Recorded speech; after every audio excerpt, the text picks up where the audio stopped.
السلام علیکم۔ آج بدھ ہے، اپریل کی 12 تاریخ۔ پاکستان میں اس وقت شام کے 7، بھارت میں 7:30، اور یہاں ہمارے اسٹوڈیوز کی گھڑیوں میں صبح کے 10 بج رہے ہیں۔ وائس آف امریکہ واشنگٹن کی اردو سروس سے میں ہوں خالد حمید، خبروں کے بلٹن کے ساتھ۔ ایشیائی ترقیاتی بینک اور ورلڈ بینک ہی نہیں بلکہ آئی ایم ایف نے بھی پاکستان کی شرح نمو کی پیشگوئی کو مزید کم کر دیا ہے، اور سب نے اس سال کے لیے ملک کی شرح نمو 1% سے کم رہنے کی پیشگوئی کی ہے۔ ایک ایسے وقت میں جب پاکستانیوں کو پہلے ہی 35% سے زائد کی تاریخی مہنگائی کا سامنا ہے، شرح نمو کی کمی نے پہلے سے ہی بگڑتی ہوئی معیشت کے بارے میں مزید خدشات کو جنم دیا ہے۔ خیال رہے کہ اس سے قبل آئی ایم ایف نے 19% کے درمیان افراطی زر کی پیشگوئی کی تھی، جسے اب رواں مالی سال کے لیے 27% سے اوپر کر دیا گیا ہے۔ تاہم رواں مالی سال کے پہلے 9 مہینوں میں ہی اوسط مہنگائی 27.2% تک جا پہنچی ہے۔ تجزیہ کار آنے والے برسوں میں پاکستان کی معیشت کو درپیش سنگین چیلنجز کی پیشگوئی کرتے نظر آ رہے ہیں۔ بھارت نے اپنے زیر انتظام کشمیر میں G20 کے سیاحت سے متعلق ورکنگ گروپ کے اجلاس کے انعقاد پر پاکستان کے اعتراض کو قطعی غیر مناسب، بے بنیاد اور گمراہ کن قرار دیا ہے، اور کہا ہے کہ کشمیر پر اسلام آباد کو مداخلت کا بالکل حق نہیں ہے۔ واضح رہے کہ G20 کا یہ اجلاس آئندہ ماہ 23 مئی کو سری نگر میں منعقد ہوگا۔ منگل کو اسلام آباد میں دفتر خارجہ کے ترجمان نے کہا تھا کہ پاکستان بھارت کے G20 کے ٹورزم ورکنگ گروپ کا اجلاس سری نگر میں منعقد کرنے کے فیصلے پر شدید غم و غصے کا اظہار کرتا ہے، جبکہ Y20 کے مشاورتی فورم کے 2 اجلاس سری نگر اور لیہ میں کرانے کا اقدام پریشان کن ہے۔ پاکستان کا کہنا ہے کہ جموں و کشمیر پاکستان اور بھارت کے مابین بین الاقوامی سطح پر تسلیم شدہ تنازع ہے، اور اس کے بقیل یہ علاقہ 1947 سے بھارت کے جابرانہ اور غیر قانونی قبضے میں ہے۔ یہ تنازع گزشتہ 7 دہائی سے اقوام متحدہ کی سلامتی کونسل کے ایجنڈے پر بھی موجود ہے۔ ترجمان نے کہا کہ بھارت کا یہ غیر ذمہ دارانہ اقدام اس کی طرف سے جموں و کشمیر پر اپنے غیر قانونی قبضے کو دوام بخشنے کی تازہ کڑی ہے۔ بھارت کی ریاست پنجاب کے بٹھنڈا ملٹری اسٹیشن میں فائرنگ کے نتیجے میں 4 اہلکار ہلاک ہو گئے ہیں۔ فوج نے ایک بیان میں بتایا ہے کہ فائرنگ کا واقعہ بدھ کی صبح پیش آیا۔ فائرنگ کے بعد فوج کی کوئک ری ایکشن ٹیمیں متحرک ہو گئیں اور انہوں نے چھاؤنی کو گھیرے میں لے کر سیل کر دیا۔ تاحال یہ واضح نہیں ہو سکا ہے کہ فوجی چھاؤنی پر دہشت گردوں نے حملہ کیا یا فائرنگ کا واقعہ اندرونی کارروائی کا نتیجہ تھا۔ بھارت کے 4 روزہ دورے پر آئی یوکرین کی اول نائب وزیر خارجہ ایمین زاپاروووا نے بھارت کی صدارت میں ستمبر میں نئی دہلی میں منعقد ہونے والے گروپ G20 کے سربراہ اجلاس میں یوکرین کے صدر ولادیمیر زیلنسکی کی شرکت، جنگ بند کرانے میں بھارت کے مزید مؤثر کردار کی خواہش کا اظہار کیا ہے۔ روس یوکرین جنگ شروع ہونے کے بعد یوکرین کے کسی اعلیٰ عہدیدار کا یہ بھارت کا پہلا دورہ ہے۔ افغانستان کی وزارت دفاع نے منگل کو کہا کہ شمالی افغانستان میں باغیوں کے ایک ٹھکانے پر اچانک حملے میں مزاحمتی تحریک کے کمانڈر سمیت 8 جنگجو مارے گئے۔ قومی مزاحمتی فرنٹ اور ایک اور گروپ افغانستان فریڈم فرنٹ سابقہ مغربی حمایت یافتہ حکومت کے سابق سیکیورٹی عملے پر مشتمل ہیں۔ وزارت دفاع نے ایک ٹویٹ میں کہا کہ 313 سینٹرل کور نے صوبے پروان کے ڈسٹرکٹ سالانگ میں باغیوں کے ایک ٹھکانے پر کارروائی کی ہے، جس میں اکمل امیری نامی ایک کمانڈر سمیت 8 لوگ ہلاک ہو گئے ہیں۔ طالبان حکومت کے عہدیداروں اور یونیما کے عہدیداروں نے منگل کو اقوام متحدہ کے افغان خواتین عملے پر طالبان کی پابندی کے بارے میں مذاکرات کیے۔ طالبان کی اقتصادیات کے چیف ڈائریکٹر مولوی ذاکر نے یوناما کے ملکی سیاست اور اقتصادی امور کے عہدیداروں سے بات چیت کی۔ ملاقات میں انسانی امداد، دنیا کے ساتھ بات چیت، افغانوں کے معاشی مسائل اور ان کے حل، اور کئی دیگر ضروری امور پر تبادلہ خیال کیا گیا۔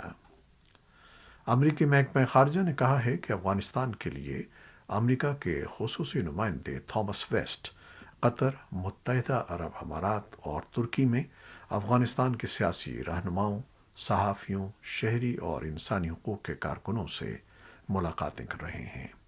تھامس ویسٹ نے ایک ٹویٹ میں بتایا کہ وہ 18 اپریل تک کے اس دورے میں قطر، یو اے ای اور استنبول کا سفر کریں گے تاکہ بین الاقوامی برادری سے افغانستان کے پیچیدہ چیلنجوں کے حل سے نمٹنے میں ان کی رائے لی جا سکے۔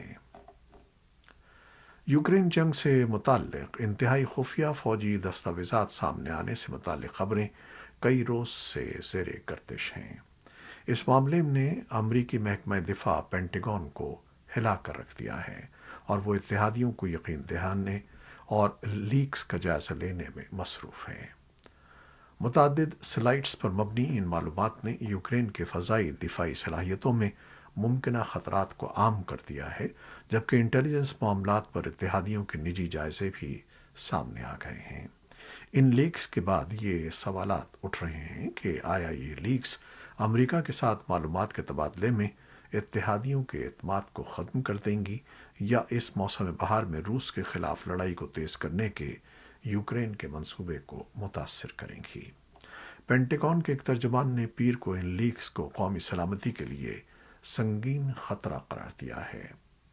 خفیہ دستاویزات میں، جن کی کسی امریکی حکام نے انفرادی طور پر تصدیق نہیں کی ہے، یوکرینی فوج کی پوزیشن کے نقشوں سے متعلق بریفنگ سلائڈز سے لے کر یوکرین کے لیے عالمی حمایت کے جائزوں اور دیگر حساس موضوعات شامل ہیں۔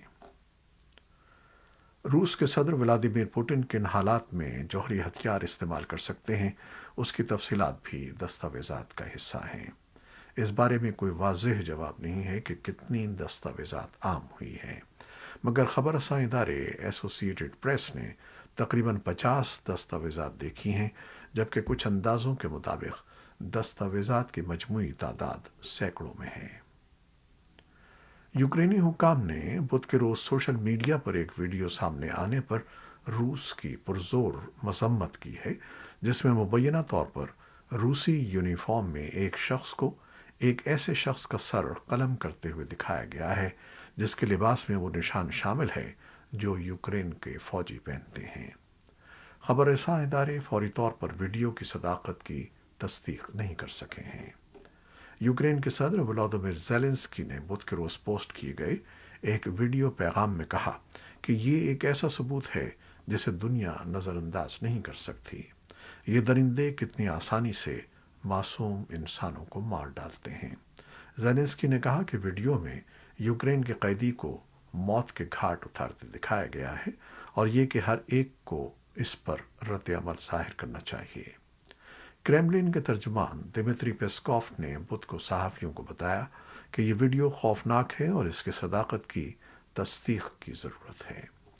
یوکرین کے وزیر خارجہ دمیترو کولیبا نے اقوام متحدہ کی سلامتی کونسل میں باری پر آنے والی روس کی صدارت پر ایک بار پھر تنقید کی ہے اور کہا ہے کہ روس کو یوکرین اور اقوام متحدہ سے نکال باہر کیا جانا چاہیے اور اسے اپنے جرائم کا جواب دہ ہونا چاہیے۔ ادھر روس کی وزارت دفاع نے کہا ہے کہ اس نے ایک بیلسٹک میزائل کا کامیاب تجربہ کیا ہے جو انتہائی جدید بین البر اعظمی بیلسٹک میزائل ہے۔ ورلڈ بینک کے صدر ڈیوڈ مالپاس نے کہا ہے کہ مغربی یورپی حکومتوں کو رقم اکٹھا کرنی ہوگی تاکہ جنگ کے بعد یوکرین کی تعمیر نو کی جا سکے۔ میانمار کی حکمراں جنتا نے اس بات کی تصدیق کی ہے کہ اس نے ایک گاؤں پر مہلک فضائی حملہ کیا ہے جہاں اپوزیشن فورسز ایک تقریب منعقد کر رہی تھیں۔ جنتا کے ترجمان زاؤ من تون نے بدھ کو کہا کہ شمال مغربی میانمار میں ساگانگ کے علاقے میں منگل کو یہ حملہ پیپلز ڈیفنس فورس کی ایک جانب سے ایک تقریب کے دوران کیا گیا جو علاقائی نیشنل یونٹی گورنمنٹ کا ایک فوجی دستہ ہے۔ یہ ایک شیڈو حکومت ہے جو 1 فروری سن 2021 کو فوج کی طرف سے معزول کی جانے والی سویلین حکومت نے تشکیل دی تھی۔ مختلف خبر رساں اداروں کا کہنا ہے کہ فضائی حملے میں کم از کم 50 افراد ہلاک ہوئے ہیں۔ زاؤ منتون نے کہا کہ ہلاک ہونے والوں میں سے کچھ پی ڈی ایف کے ارکان تھے، جبکہ اس بات کو تسلیم کیا کہ کچھ عام شہری بھی مارے گئے ہیں۔ این یو جی اور پی ڈی ایف سے جڑے ذرائع کا کہنا ہے کہ منگل کے حملے میں 100 کے قریب افراد ہلاک ہو سکتے ہیں۔ اقوام متحدہ کے سیکرٹری جنرل اینٹونیو گتریس نے ایک بیان میں اس حملے کی مذمت کی ہے جو ان کے ترجمان نے جاری کیا، اور اپنے اس مطالبے کو دہرایا کہ فوج ملک بھر میں میانمار کی آبادی کے خلاف تشدد کی مہم ختم کرے۔ امریکی محکمہ خارجہ کے ترجمان ویدانت پٹیل نے ایک بیان جاری کیا جس میں کہا گیا ہے کہ منگل کے یہ حملہ اور 10 اپریل کو ایک مبینہ فضائی حملہ جس سے مغربی چین ریاست میں کم از کم 9 افراد ہلاک ہوئے تھے، ظاہر کرتا ہے کہ برما میں سنگین سیاسی اور انسانی بحران ہے اور حکومت انسانی جانوں کے ضیاع کو نظر انداز کر رہی ہے۔